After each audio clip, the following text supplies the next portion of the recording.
so we've had a lot of questions about what a warm-up should look like, what we kind of use for a warm-up. So we're just going to run through today a little bit of an example of something like we would do we're going to kind of go through the framework of how we would make that, and then we're going to give you examples for upper body and lower body, and then you can always mesh the two together. You can take parts you do like, don't like, but these aren't meant to be, you have to do these exercises. It's more so we're trying to provide you the framework within to work, and then you can input specific exercises that are a little bit more geared towards your needs. Like for example, if it's an upper body thing and you have a pec strain, you might want to bias things to kind of focus on the pec as opposed to the upper back or whatever it is. So yeah, we're gonna go through that. The first part of a warm-up is we typically kind of go through some SMR, so self-myofascial release. Common way of doing that is foam rolling. In terms of foam rolling, some people love it, some people don't think it does anything. We find it really depends how you utilize it. How we're gonna foam roll or do any SMR for that matter for recovery is going to be totally different than how we do it for the purposes of a warm-up. So for a warm-up, we're not focusing on it's not going to be long passes. We're not going to spend too much time. It's going to be just find 2-3 kind of trigger point problem areas on 1 to 3 large muscle groups that we're going to be training, and kind of very short 1 to 2 inch passes over that muscle. So upper body, this might be things like pecs, lats, upper back. Lower body, it's going to be like glutes, hamstrings, quads, adductors, even calves. You don't have to do them all. Pick 1 or 2 areas that kind of are a little more applicable to you, like your own problem areas. So we'll just run through a little bit of an example. We'll do an upper body, we'll do a pec, lower body, we'll do a hamstring, super simple. So if I'm gonna try and foam roll my pec, I'm gonna come down here. I'm basically gonna run through the whole pec, kind of scanning, finding problem area, a little bit of a tender trigger point here. Small 1 to 2 inch passes on that area. And then we're gonna move in, a little tender here, so we're gonna spend 5-10 seconds on here. And then we might we'll do that maybe the other side, and then maybe we'll work on a lat. So for a lat, I'm gonna come in here. This one tends to be a little tender for myself. Find that problem area, hang out here for a few passes, few small passes. Kind of move on to a new area, find another problem area, spend a few passes here. Alrighty, and then if it's lower body, if you're someone who tends to have tight hamstrings, or your hamstrings you feel like that you don't kind of recover well, they're sore going into workouts, you might want to spend a little time getting those ready. So you're gonna come in here. You can lean a little bit more onto your other leg and on your hands to take some pressure off. If you want a little more pressure on the hamstring, you can even put your other leg over it, put a little more weight into it. Just find a couple spots to spend a few seconds on. All right, so that's what that would look like. You could also kind of run through the quads, calves, adductors. You just want to pick big muscle groups that tend to be problem areas for you. And then kind of from there, we're going to move into a little bit of active mobility. So we kind of call it biphasic stretching. Biphasic meaning there's 2 phases. So you have your dynamic oscillatory phase and then your static phase. So what that's going to look like for an upper body movement, going back to that example of, say it's my pec, I'm going to come into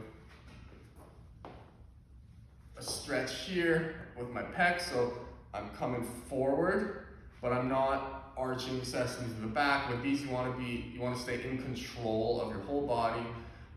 So I'm gonna brace my core. I'm gonna come forward a little bit, squeezing my glutes to kind of drive me forward, and then come back. Come forward, come back. This is the dynamic oscillatory phase. So I'm just coming to the edge of tension and then backing off. Gonna do that for maybe 30 seconds or so. That's typically how we'll do that. And then at the end of that 30 seconds, you'll come to that edge and hold for about 10 seconds. And then you'll relax, and we'll do that the other way. And then if this is a lower body warm-up, so if the workout you're gonna be doing is, if you're gonna be squatting or deadlifting, then what we can do, a very common one we'll do is people tight hip flexors, tight anterior chain. We'll come into a half kneeling position. We're gonna be, if I'm here, the leg that's down, that's kind of the hip flexor we're working on. So you see people kind of come into this stretch. We're kind of gonna use that idea, but we're gonna refine it a little. So rather than coming here and getting all this extension through the low back, you're gonna brace your core. You're gonna squeeze your glutes. I'll turn sideways here so that I'm not coming forward excessively into this low back extension. I'm just squeezing my glutes to propel me an inch or two forward and then backing off. When I come forward, I really feel that all the way down my quad. Do this for about 30 seconds, and then you're gonna hold for 10 seconds. And then we could do that the other way as well. The next one we're gonna do, so now that we've kind of come into this dynamic, static stretching, some active mobility, now we're gonna come into a little bit more gross movement. So we're gonna kind of get, instead of focusing on single muscle groups and like one muscle, one small movement, now we're gonna kind of start moving the whole limb, joint, complex, whatever you wanna call it, through a bigger range of motion. So for upper body, it might look like a thread the needle type movement. So I'll show you that. And it's basically gonna be incorporating thoracic rotation, shoulder mobility, even some hip mobility. I'm gonna be twisting kind of through that whole midsection. So you're gonna come down on all fours, reach up, and then come all the way down and reach as far as you can with your hand, and then come up, and same thing, and then might do that for 10 aside. So once I get 10 or so that way, I'm gonna come the other way.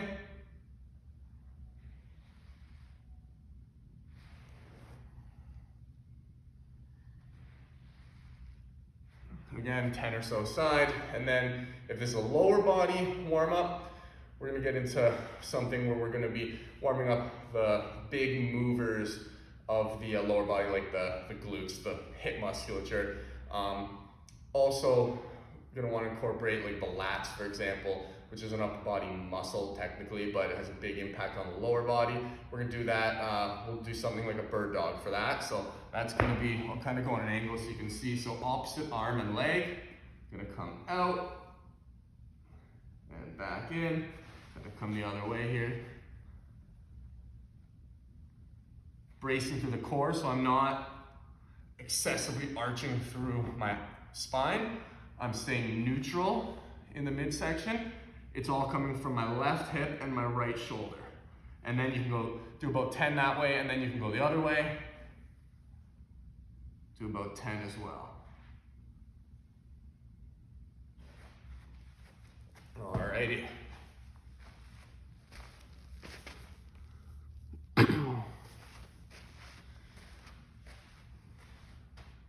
So next thing we're gonna do, we're gonna get into we're gonna start moving through the big joints through a range of motion under some load.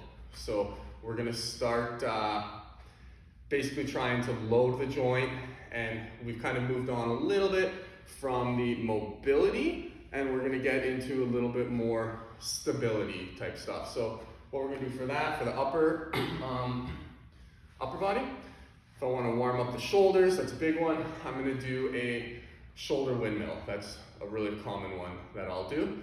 So basically, I like to use a kettlebell, keep the bottom up. It just makes it a lot more unstable as opposed to this or a dumbbell. You can hold a lot more weight.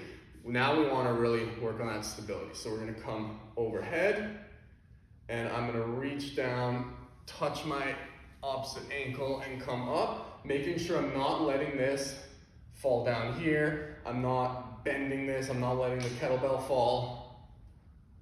Staying straight up. You can look up at it if it helps.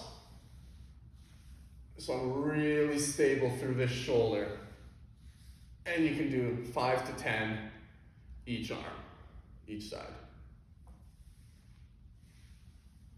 And then for the lower body, we'll typically do a hip airplane, is a common one we'll do. So with a hip airplane, it's basically the same kind of thing. We're getting the hip moving for this full range of motion, but it's loaded through our body weight against gravity, if that makes sense. And you can hold on to something with this, because this one can be tough to balance, but basically, I'm gonna be on one leg, I'm gonna come down, I'm gonna close the hips, open the hips, come back to neutral, and come up. Like I said, you can hold on to something if you need to, especially to get the hang of it. And you can run through that 5 to 10 times per leg as well. You can also do another option for a lower body movement. You can do a banded glute bridge. The hip airplane might be a little tough for some people. So with the banded glute bridge, you're gonna have a band here, so you're driving out against the band, getting the glutes working. You're gonna come up to a bench or a box with your upper back, and as you're driving out, you're gonna come up and just squeeze here. You're not just stopping here, you're getting full extension at the hips. That's the goal. So come down, full extension, hold for just a half second at the top, and you can do 5 to 10 of those.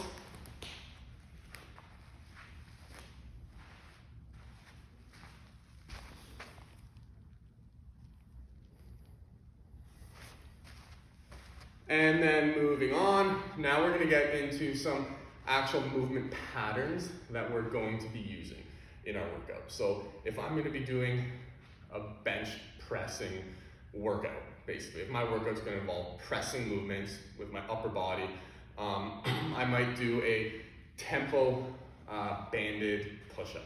So we like to add a little bit of load, not a lot, so we'll use bands or we'll manipulate kind of gravity and body weight, but how that'll look. And then we also really like for this to use tempos. So we want this to be a very controlled movement pattern. We're mimicking the movement, but we're also under control the whole time. We're not flying through 30, 40, 50 push-ups.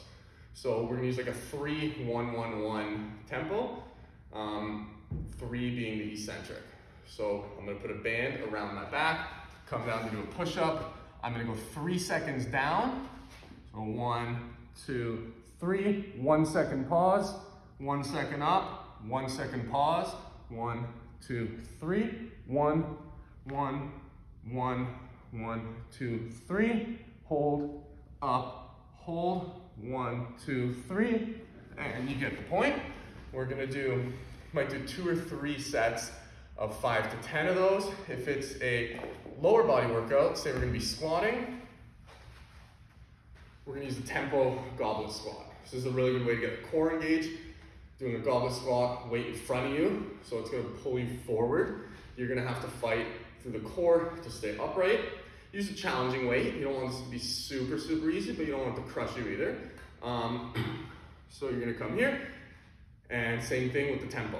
1, 2, 3, hold for 1, up, pause for 1. 1, 2, 3, hold for 1, up, pause for 1. And same thing, 2 or 3 sets of 5 to 10 of those.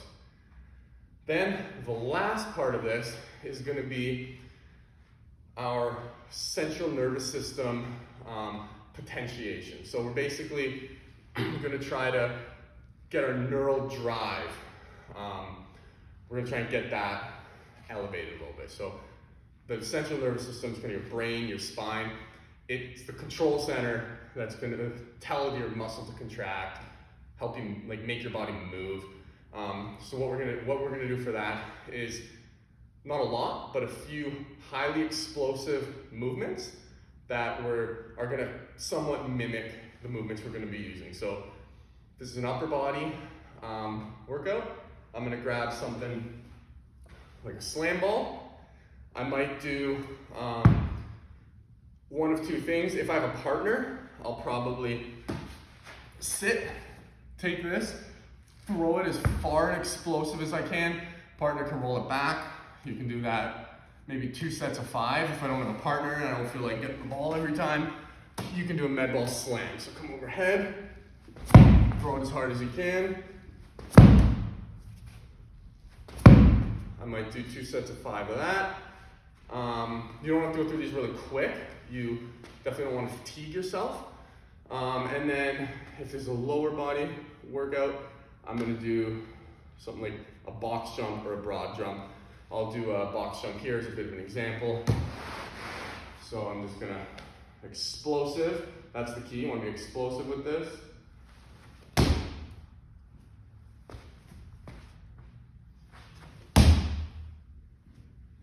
And again, I might do 2 sets of 5 of that. That is a typical warm-up. Kind of give you, that's more the framework we use, give you an upper body and a lower body example. Again, you can change it up a little bit. The important thing is to know that framework. Start with some SMR, get into some light mobility work, some active mobility. Then you're gonna get into some more gross movements. Then you're gonna hit some loaded mobility. Then you're gonna get into that, to those movement patterns, very closely mimicking what you're gonna be doing in your workout. And then at the end, you're gonna go through that CNS potentiation, get that neural drive up, get the nervous system primed and ready to go for your workout. None of this should leave you like gasping for air. Maybe get like your heart rate up a little bit, but it's not meant to gas you. And this should maybe take 10 minutes. It's not like you don't have to spend 30 minutes to an hour going through your warm up. 10 minutes, just focus on choosing within that framework, choosing things specific to your needs. All right, cool.